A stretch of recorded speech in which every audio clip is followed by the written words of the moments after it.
Okay, hai korang, Assalamualaikum. So, bagi siapa yang baru saja tengok YouTube channel Yana, jangan lupa subscribe tau. Yang baru-baru saya nak tengok tu, jangan lupa subscribe YouTube channel Yana Win.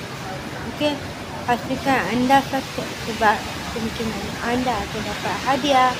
Kalau korang nak hadiah, korang nantikan.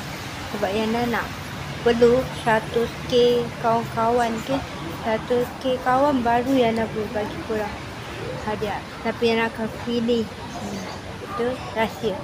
So yang nak share korang yang nama makan asli kat AMPM Cafe kat Singapura, dan yang nak ada juga so kat sini kita ada ice cream, kita ada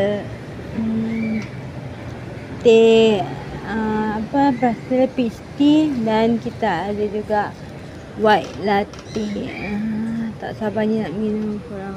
So kan, okay, kita sekarang tengah duduk lepak dengan boyfriend dan kawan Yana. So kita nak enjoy. Yang satu, korang lagi apa yang belum subscribe tu, tolong subscribe channel Yana, okay?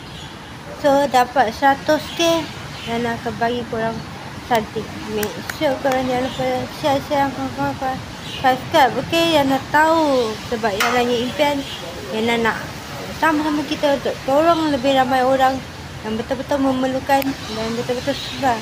Itu impian Yana, dan Yana nak korang turun capakan impian Yana. Alright, Yana nak buktikan kat semua orang kita hebat. So jangan lupa korang subscribe YouTube channel Yana.